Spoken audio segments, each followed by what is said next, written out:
भारत सरकार के प्रधानमंत्री माननीय श्री नरेंद्र मोदी जी से अनुरोध करते हैं कि वे हम सभी को संबोधित करें।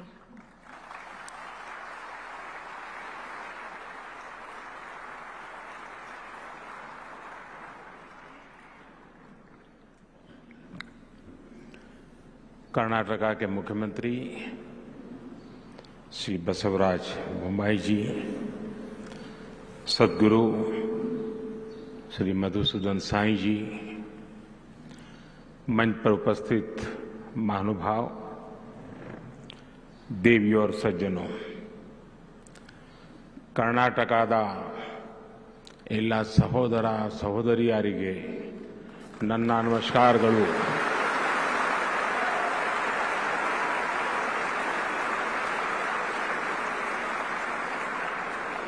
आप सभी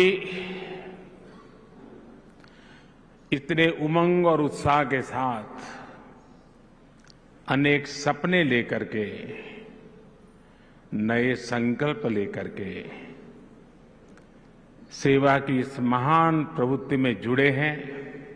आपके दर्शन करना ये भी मेरे लिए सौभाग्य है। मैं आपका बहुत बहुत आभारी हूं। चिक्कबल्लापुरा आधुनिक भारत के आर्किटेक्ट्स में से एक सर एम विश्वेश्वरैया की जन्मस्थली है। अभी मुझे सर विश्वेश्वरैया की समाधि पर पुष्पांजलि का और उनके म्यूजियम पर जाने का सौभाग्य मिला।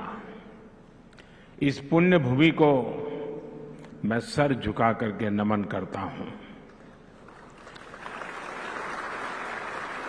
इस पुण्य भूमि से प्रेरणा लेकर ही उन्होंने सामान्य जनों के लिए नए इनोवेशन किए, इंजीनियरिंग के बेहतरीन प्रोजेक्ट्स बनाए। साथियों, इस धरती ने सत्य साई ग्राम के रूप में भी सेवा का एक अद्भुत मॉडल देश को दिया है। शिक्षा और स्वास्थ्य के माध्यम से जिस प्रकार मानव सेवा का मिशन यहां चल रहा है, वो वाकई अद्भुत है। आज जो यहां मेडिकल कॉलेज शुरू हो रहा है, इससे ये मिशन और सशक्त हुआ है। Shri Madhusudan Sai institute of medical science and research हर वर्ष अनेक नए प्रतिभावान डॉक्टर देश की कोटि कोटि जनता की सेवा में राष्ट्र को समर्पित करेगा। मैं संस्थान को और चिक्कबल्लापुरा यहां के सभी लोगों को बहुत बहुत बधाई देता हूं। भाई और बहनों, आजादी के अमृत महोत्सव में देश ने विकसित होने का संकल्प लिया है। कई बार लोग पूछते हैं कि भारत इतने कम समय में,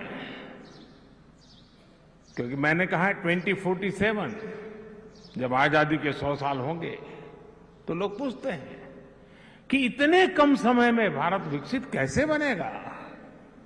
इतनी चुनौतियां हैं, इतना काम है, इतने काम कम समय में पूरा कैसे होगा। इस सवाल का एक ही जवाब है, सशक्त जवाब है, संकल्प से भरा जवाब है, सिद्धियां प्राप्त होने की ताकत वाला जवाब है, और वो जवाब है सबका प्रयास।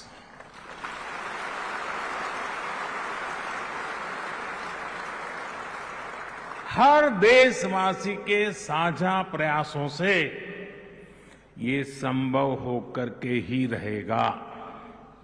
इसलिए भाजपा सरकार निरंतर सबकी भागीदारी पर बल दे रही है। विकसित भारत के लक्ष्य की प्राप्ति में हमारे सामाजिक संगठनों की, धार्मिक संगठनों की भूमिका भी बहुत बड़ी है। कर्नाटका में तो संतों, आश्रमों, मठों की महान परंपरा रही है। ये धार्मिक और सामाजिक संस्थाएं आस्था और आध्यात्म के साथ साथ गरीबों, दलितों, पिछड़ों, आदिवासियों को सशक्त करती रही है। आपके संस्थान द्वारा किए जा रहे सामाजिक कार्य भी सबका प्रयास की भावना को ही सशक्त करते हैं। साथियों, मैं देख रहा था श्री सत्य साई यूनिवर्सिटी का ध्येय वाक्य है योगः कर्मसु कौशलम, अर्थात कर्मों में कुशलता ही योग है। बीते 9 वर्षों में भारत में भी स्वास्थ्य सेवाओं को लेकर बहुत ईमानदारी से, बहुत कुशलता से कार्य करने का प्रयास किया गया है। देश में मेडिकल एजुकेशन से जुड़े अनेक रिफॉर्म्स किए गए हैं।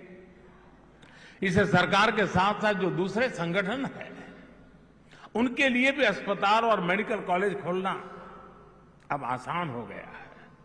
सरकार हो, प्राइवेट सेक्टर हो, सामाजिक सेक्टर हो, सांस्कृतिक गतिविधि हो, सभी के प्रयासों का परिणाम आज दिख रहा है।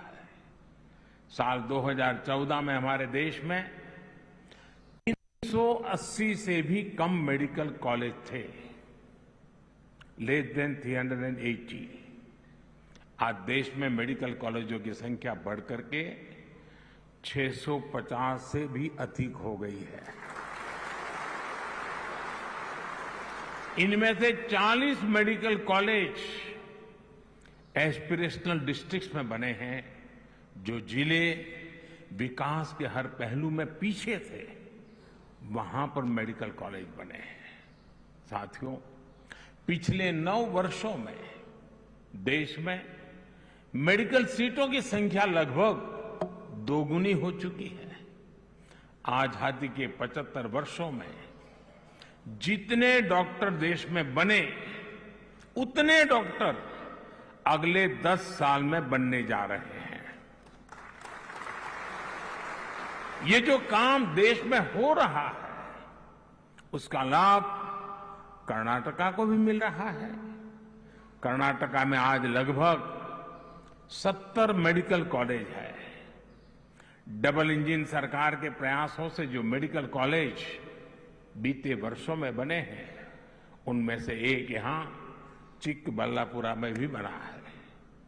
इस वर्ष की केंद्र सरकार के बजट में तो हमने 150 नर्सिंग संस्थान बनाने की भी घोषणा की है। इससे नर्सिंग के क्षेत्र में भी युवाओं के लिए बहुत अवसर बनने वाले हैं। साथियों, आज जब मैं आपके बीच आया हूं तो भारत के मेडिकल प्रोफेशन के सामने रही एक चुनौती का भी जिक्र जरूर करना चाहूंगा। इस चुनौती की वजह से गांव के, गरीब के, पिछड़े समाज के युवाओं के लिए डॉक्टर बनना बहुत मुश्किल था।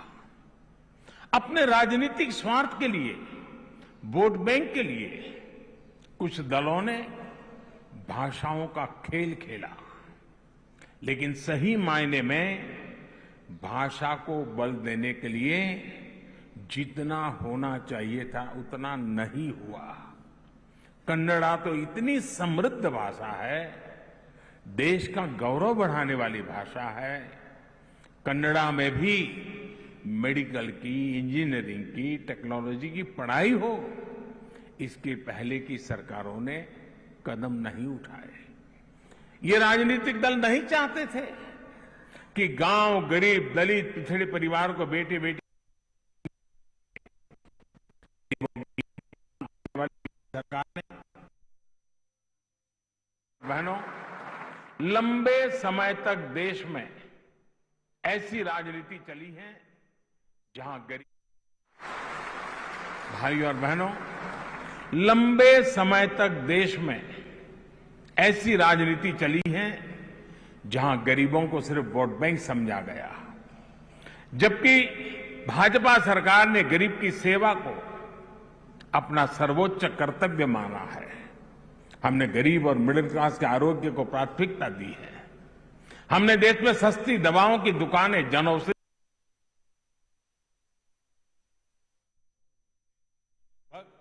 10,000 जन औषधि केंद्र हैं, जिसमें से 1,000 से ज्यादा हमारे ये कर्नाटका में ही है। इन केंद्रों की वजह से कर्नाटका के गरीबों के हजारों करोड़ रुपए दवाओं पर खर्च होने से बचे हैं। साथियों, मैं आपको वो पुराने दिन भी याद कराने को कहूंगा जब गरीब इलाज के लिए अस्पताल जाने की हिम्मत नहीं कर पाता था। भाजपा सरकार ने गरीब की इस चिंता को समझा, उसका समाधान किया। आज आयुष्मान भारत योजना ने गरीब परिवार के लिए अच्छे अस्पतालों के दरवाजे खोल दिए हैं। भाजपा सरकार ने गरीब को 5 लाख रुपए तक का मुफ्त इलाज करने की गारंटी दी है। कर्नाटका के भी लाखों लोगों को इस योजना का लाभ हुआ है। साथियों, पहले हार्ट सर्जरी हो, नी रिप्लेसमेंट हो, डायलिसिस हो, ये सब भी बहुत महंगा होता था। गरीबों की सरकार ने, भाजपा की सरकार ने इनको भी सस्ता कर दिया है। मुफ्त डायलिसिस की सुविधा ने भी गरीबों के हजारों करोड़ रुपए खर्च होने से बचाए हैं। साथियों, हम स्वास्थ्य से जुड़ी नीतियों में माताओं बहनों को सर्वोच्च प्राथमिकता दे रहे हैं।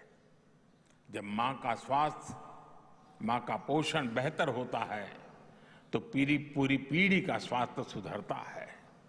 इसलिए चाहे शौचालय बनाने की योजना हो, मुफ्त गैस कनेक्शन की योजना हो, हर घर तक नल से जल पहुंचाने की योजना हो, मुफ्त सैनिटरी पैड्स देने की योजना हो, या पौष्टिक खाने के लिए सीधे बैंक में पैसे भेजना हो, ये सब माताओं बहनों के स्वास्थ्य को ध्यान में रखते हुए किया जा रहा है।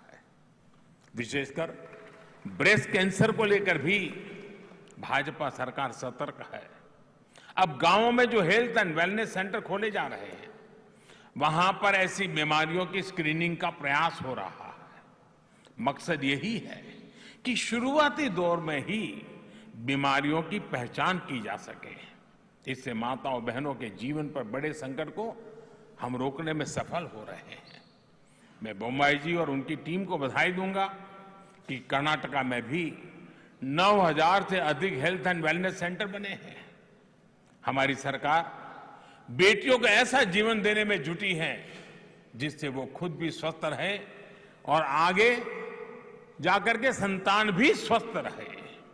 भाइयों और बहनों, आज मैं कर्नाटका सरकार की एक और वजह से प्रशंसा करूंगा। बीते वर्षों में भाजपा सरकार ने एएनएम और आशा बहनों को और सशक्त किया है। उन्हें आधुनिक टेक्नोलॉजी वाले गैजेट्स दिए गए हैं, उनका काम आसान बनाया गया है। कर्नाटका में आज लगभग 50,000 आशा और एएनएम कार्यकर्ता हैं, लगभग 1 लाख रजिस्टर्ड नर्सें और दूसरे हेल्थ वर्कर हैं। डबल इंजन सरकार इन सभी साथियों को हर संभव सुविधाएं देने के लिए जीवन आसान बनाने के प्रयासरत है।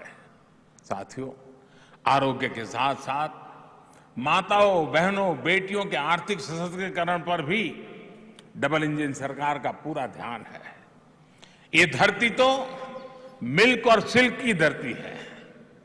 ये हमारी सरकार है जिसने पशुपालकों के लिए भी किसान क्रेडिट कार्ड की सुविधा सुनिश्चित की है। पशुओं का स्वास्थ्य ठीक रहे, इसके लिए सबसे बड़ा मुफ्त टीकाकरण अभियान भी हमारी सरकार ने शुरू किया।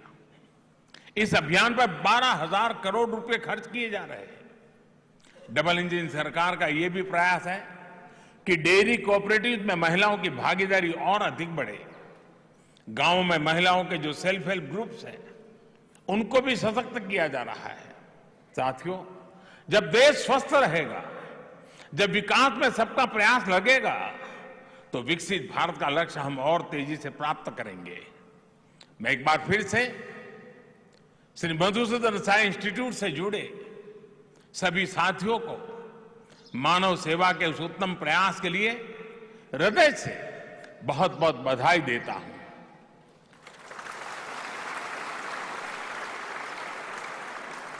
भगवान साईं बाबा से मेरा बहुत निकट संबंध रहा और हमारे श्रीनिवास जी से भी काफी नाता रहा पुराना। करीब 40 साल हो गए इस नाते को, और इसलिए न मैं यहाँ अतिथि हूं, न मैं मेहमान हूं, मैं तो आप ही के यहाँ की इस धरती का ही संतान हूं।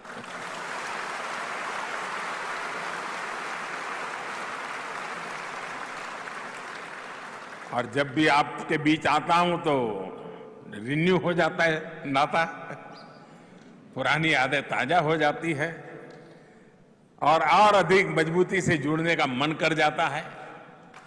मुझे यहां आमंत्रित करने के लिए मैं आपका पुनः बहुत बहुत आभारी हूं। बहुत बहुत धन्यवाद।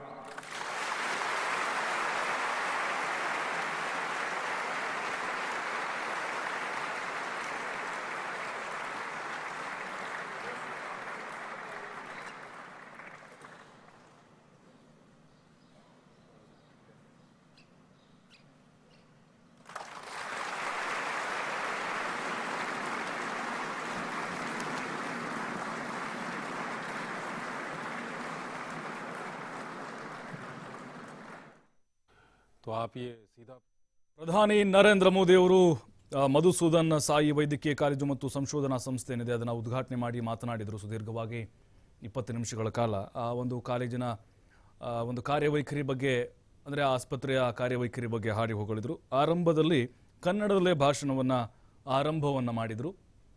ತದನಂತರವಾಗಿ ಸರ್ ಎಂ ವಿಶ್ವೇಶ್ವರಯ್ಯ ಅವರನ್ನ ನೆನೆದರು, ಚಿಕ್ಕಬಳ್ಳಾಪುರವನ್ನು ಹಾಡಿ ಹೊಗಳಿದ್ರು. ಆಮೇಲೆ ಕನ್ನಡ ಭಾಷೆ ಸಂಸ್ಕೃತಿನ ಹಾಡಿ ಹೊಗಳಿದ್ರು. ನನ್ನ ಒಂದು ಸೌಭಾಗ್ಯ ಸರ್ ಎಂ ವಿಶ್ವೇಶ್ವರಯ್ಯ ಅವರ ಸಮಾಧಿಗೆ ಭೇಟಿ ಕೊಟ್ಟಿದ್ದು ಅಂತ. ಆಮೇಲೆ ದೇಶದ ಅಭಿವೃದ್ಧಿಗೆ ಎಲ್ಲರೂ ಕೂಡ ಯೋಚಿಸಬೇಕಾಗಿದೆ, ಎಲ್ಲರೂ ಒಟ್ಟಾಗಿ ಶ್ರಮಿಸಿದರೆ ದೇಶದ ಅಭಿವೃದ್ಧಿ ಸಾಧ್ಯ ಅಂತ ಹೇಳಿದರು. ಆಮೇಲೆ ಆಧುನಿಕ ಭಾರತಕ್ಕೆ ಮಾದರಿಯಾಗಿದೆ ಚಿಕ್ಕಬಳ್ಳಾಪುರ ಅಂಥೇಳಿ ಆ ಜಿಲ್ಲೆಯನ್ನು ಹಾಡಿ ಹೊಗಳಿದ್ರು. ಯೋಗ, ಕರ್ಮ, ಆಧ್ಯಾತ್ಮಕ್ಕೆ ಸಾಕಷ್ಟು ಸೇವೆಯನ್ನು ಈ ಒಂದು ಆಶ್ರಮ ಸಲ್ಲಿಸುತ್ತೆ ಅಂತ ಹರಿಸಿದರು. ಜೊತೆಗೆ 600ಕ್ಕೂ ಹೆಚ್ಚು ಮೆಡಿಕಲ್ ಕಾಲೇಜುಗಳು ನಮ್ಮ ಸರ್ಕಾರ ಬಂದ ಮೇಲೆ ಆಗಿದೆ. 2014ರ ಅನಂತರ 2014ಕ್ಕಿಂತ ಮುಂಚೆ ದೇಶಾದ್ಯಂತ 380 ವೈದ್ಯಕೀಯ ಕಾಲೇಜುಗಳು ಇದ್ವು ಅನ್ನೋದನ್ನು ಪ್ರಧಾನಿ ಮೋದಿಯವರು ಉಲ್ಲೇಖವನ್ನು ಮಾಡಿದರು. ಆಮೇಲೆ ಕರ್ನಾಟಕದಲ್ಲಿ 70 ಮೆಡಿಕಲ್ ಕಾಲೇಜುಗಳಿದ್ದಾವೆ. ಅಂದರೆ ಕೇಂದ್ರ ಮತ್ತು ರಾಜ್ಯ ಸರ್ಕಾರದ ಕೊಡುಗೆಗಳನ್ನು ಕೂಡ ಸಂದರ್ಭದಲ್ಲಿ, ಅಂದರೆ ವೈದ್ಯಕೀಯ ಕ್ಷೇತ್ರಕ್ಕೆ ಕೊಟ್ಟಂತಹ ಒಂದು ಸೇವೆಯ ಬಗ್ಗೆ ಮಾತನಾಡಿದರು. ಕೇಂದ್ರದ ಬಜೆಟ್ನಲ್ಲೂ ಕೂಡ ಅನುದಾನವನ್ನು ನಾವು ಮೀಸಲಿಟ್ಟಿದ್ದೇವೆ. ದೇಶದ ಸಂಸ್ಕೃತಿ ಮತ್ತು ಸಮೃದ್ಧಿಯನ್ನು ಹೆಚ್ಚಿಸುವಂಥ ಕೆಲಸ ಕನ್ನಡ ಭಾಷೆ ಮಾಡ್ತಿದೆ ಅಂತ ಹೇಳಿದ್ರು. ಕನ್ನಡದಲ್ಲೂ ಕೂಡ ಮೆಡಿಕಲ್ ಹಾಗೆ ಇಂಜಿನಿಯರಿಂಗ್ ಒಂದು ಓದಬಹುದು ಅನ್ನೋದನ್ನು ಪ್ರಧಾನಿ ಮೋದಿಯವರು ಸಂದರ್ಭದಲ್ಲಿ ಒತ್ತಿ ಹೇಳಿದರು.